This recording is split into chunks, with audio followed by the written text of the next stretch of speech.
Dear student, আশা করব তোমরা নিশ্চয়ই সবাই খুব ভালো আছো। আজকের আমাদের গ্রুপে তোমাদের যে পার্টিসিপেটগুলো সেগুলো আমি দেখলাম। তোমরা বিদ্যাসাগরের মৃত্যুবার্ষিকীতে অনেকে আবৃত্তি করেছো, অনেকে লেখা পাঠিয়েছো, অনেকে ছবিও এঁকেছো। খুব ভালো লাগলো যে তোমরা খুব সুন্দরভাবে প্রচেষ্টা করেছো। তো যাই হোক, ভবিষ্যতের জন্য তোমরা এরমভাবে চেষ্টা করতে থাকো যে কোনো জিনিসে, তাতে অবশ্যই তোমাদের ভালো হবে, ভালো কিছু শিখবে। আজকে আমরা আওয়ার গ্রিন ফ্রেন্ডস যে চ্যাপ্টারটা রয়েছে, সেই চ্যাপ্টারের যে দ্বিতীয় অধ্যায় বা দ্বিতীয় ইউনিট, সেটা নিয়ে আজকে আমরা আলোচনা করব। প্রত্যেকবারের মতো এবারেও বলবো যে হাতের কাছে অবশ্যই খাতা পেনটা কিন্তু রাখতে ভুলো না, কারণ কি ওয়ার্ড নোটসগুলো নিতে হবে। ওকে, চলো শুরু করা যাক। আজকের প্রথমে বলছি, দেখো, all of you must have seen a big old tree. তোমাদের মধ্যে সবাই নিশ্চয়ই বড় প্রাচীন একটা গাছ দেখে থাকবে। যে কোনো গাছ হতে পারে, তোমরা নিশ্চয়ই বাড়ির কাছাকাছি বা বাড়ির থেকে দূরে পুরনো বড় গাছ দেখেছো। তো এবার বলছে, which birds did you find in the tree. ওই গাছে তোমরা কি কি পাখি দেখে থাকবে? তো গাছ যখন বড় হয় বা অনেক দিনের পুরনো গাছ হয়, তাতে অনেক সময় কি হয়, অনেক পাখিরা বাসা বাঁধে। তো সেরকম তোমরা ওই বড় গাছে কি কি পাখি দেখেছো তার একটা লিস্ট তোমরা করতে পারো। এবার বলছে, did you see any insect there. তোমরা কি সেখানে কোনো পোকামাকড় বা পতঙ্গ দেখেছো? অবশ্যই গাছে তো পোকামাকড় পতঙ্গ থাকবেই। তো সেরকম যদি কিছু পতঙ্গ বা পোকামাকড় দেখে থাকো, তারও একটা লিস্ট বানাতে পারো। বুঝে গেল? এবারে আমরা পড়ার মধ্যে ঢুকি। দেখো, there was an old mango tree. একটা পুরনো আম গাছ ছিল। ইন এ ফার্মার্স গার্ডেন, একটা কৃষকের বাগানে। ইট ওয়াজ ভেরি ওল্ড, অর্থাৎ গাছটার কথা বলা হচ্ছে যে গাছটা অনেক দিনের পুরনো। সুতরাং ইট স্টপড বেয়ারিং ফ্রুটস, তাই এটা ফল ধরা বন্ধ করে দিয়েছিল, অর্থাৎ এতে আর নতুন করে ফল ধরতো না।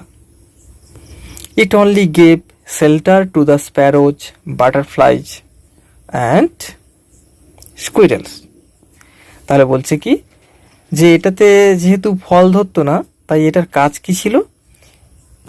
ইট অনলি গেভ শেল্টার, এটা শুধুমাত্র আশ্রয় প্রদান করত to the sparrows, butterflies and squirrels, অর্থাৎ চড়াই পাখি, প্রজাপতি এবং কাঠবেড়ালি, এরকম পাখি এবং জীবজন্তুদের সেটা আশ্রয়স্থল ছিল বা বাসস্থান ছিল।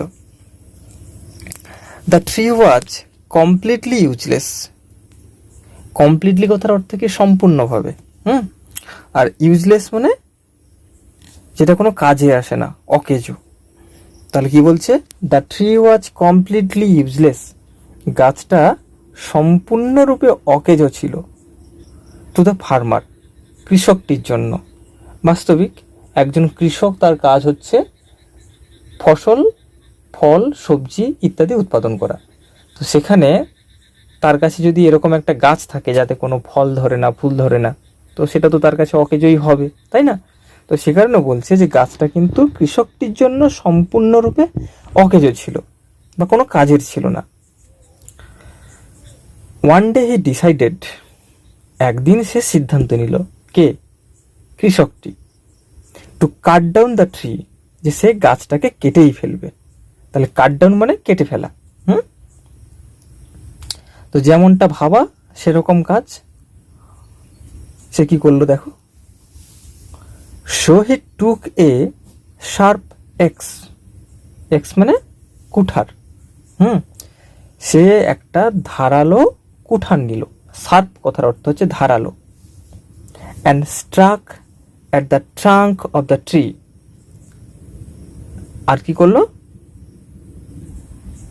গাছের গুড়িতে আঘাত করতে লাগলো। তাহলে সে একটা ধারালো কুঠার দিয়ে গাছের গুড়িটাতে কি করলো? আঘাত করলো। কেমন? গাছটাকে কাটার জন্য। তাহলে স্ট্রাক মানে আঘাত করা, আর ট্রাঙ্ক মানে গাছের যে কাষ্ঠল অংশ, যেটাকে আমরা গাছের কাণ্ড বলি। সেই গাছের গুঁড়ি বা গাছের কাণ্ডে সে আঘাত করতে লাগলো কুঠার দিয়ে। অ্যাট ওয়ান্স, তৎক্ষণাৎ, all the creatures living in the tree, সমস্ত প্রাণী যারা ওই গাছটাতে বাস করত, রিকোয়েস্টেড দ্য ফার্মার, তারা কৃষকটাকে অনুরোধ করতে লাগলো। রিকোয়েস্ট মানে অনুরোধ করা, এটা তোমরা জানো। তো তারা কৃষকটাকে অনুরোধ করলো, কি অনুরোধ করলো? Please don't cut down this tree, it is our home. কি বলছে? প্লিজ, দয়া করে, don't cut down this tree, এই গাছটিকে আপনি কাটবেন না। ইট ইজ আওয়ার হোম, এটা আমাদের বাসস্থান। But the farmer did not listen to them, কিন্তু কৃষকটি তাদের কোনো কথাই শুনল না। লিসেন কথার অর্থ হচ্ছে শোনা। তাহলে কি হলো ব্যাপারটা?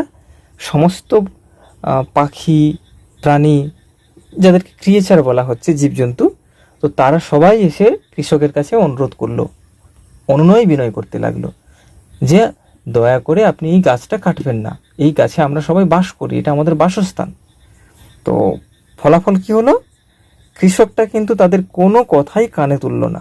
ওই জন্য বলছে দেখো, but the farmer did not listen to them, কৃষকটি তাদের কোনো কথাই কানে তুলল না। সো দ্য স্প্যারো, সুতরাং চড়াই পাখিগুলি, বাটারফ্লাইজ, প্রজাপতিরা, অ্যান্ড স্কুইরেলস, এবং কাঠবেড়ালিগুলো, লেফট দ্য ট্রি, তারা গাছটি ছেড়ে পালালো।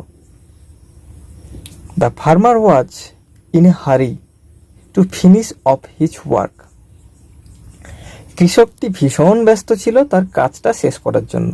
তাহলে হারি কথার অর্থ হচ্ছে ব্যস্ত, আর ফিনিশ মানে শেষ করা।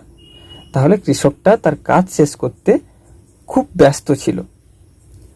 সাডেনলি, হঠাৎ করে, হি স সামথিং, সে কিছু একটা দেখতে পেল। ইন দ্য হলো অব দ্য ট্রি, গাছের একটা গর্তে বা কোটরে। তোমরা জানো প্রাচীন গাছ যেগুলো থাকে সেখানে গাছের গায়ে অনেক কিন্তু কোটর বা গর্ত থাকে। তো সেরকম একটা গর্ত বা কোটরে কৃষকটা কিছু একটা দেখতে পেল। হোয়াট ডিড হি সি, সে কি দেখলো?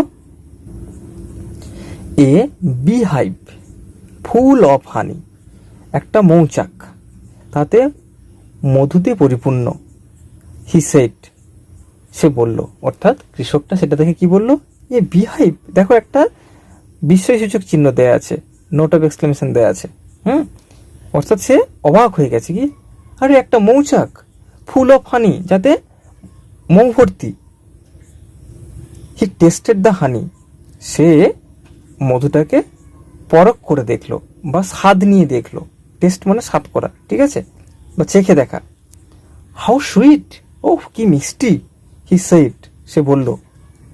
দ্য ফার্মার আন্ডারস্টুড, কৃষকটা কিন্তু বুঝতে পারলো এবারে, দ্যাট, যে the tree was not useless, গাছটা কিন্তু অকেজো নয়, ঠিক আছে। হাউ ফুলিশ আই ওয়াজ, এবারে কৃষকটা তার এই বোকামির জন্য রিগ্রেট করছে, দেখো, অনুতাপ করছে। কি, হাউ ফুলিশ আই ওয়াজ, ও আমি কি বোকাই ছিলাম। No tree can be useless, কোনো গাছই অকেজো হতে পারে না। হি সেড টু হিমসেলফ, সে নিজে নিজে বলল। অর্থাৎ সে তার নিজের ভুলটা বুঝতে পারলো, যে হ্যাঁ, গাছটা তো ফল দেয় না ঠিকই, কিন্তু গাছটাতে থাকার জন্য এতগুলো মধু আমি পেলাম, যেটা সত্যি দুষ্প্রাপ্য জিনিস। এত খাঁটি মধু সব জায়গায় পাওয়া যায় না। তো সেটার জন্য সে রিগ্রেট করলো, অনুতাপ করলো, যে হ্যাঁ, কোনো গাছ তো সত্যি অকেজো হতে পারে না, এটা আমার মস্ত বড় একটা ভুল ছিল। তো তারপরে কি হলো দেখো, he stop striking at the tree, সে গাছ কাটা বন্ধ করলো। অ্যান্ড ওয়েন্ট অ্যাওয়ে, আর সে তার কাজে চলে গেল বা তার বাড়িতে চলে গেল। The sparrows, the butterflies and the squirrels were all happy. এবার দেখো, চড়াই পাখিরা, প্রজাপতিরা এবং কাঠবেড়ালিরা, যারা কিনা ওই গাছের মধ্যে থাকতো, তারা ভীষণ খুশি হয়ে গেল। কারণ কি, তাদের বাসস্থান নতুন করে আর খুঁজতে হবে না, পুরনো বাসস্থানে আবার থাকতে পারবে। They all came back to their home, তারা সবাই তাদের বাসস্থানে আবার ফিরে এলো। কেমন?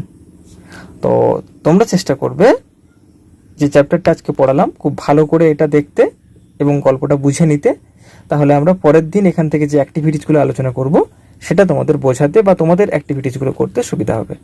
সবাই খুব ভালো থাকবে, সাবধানে থাকবে। Have a good day.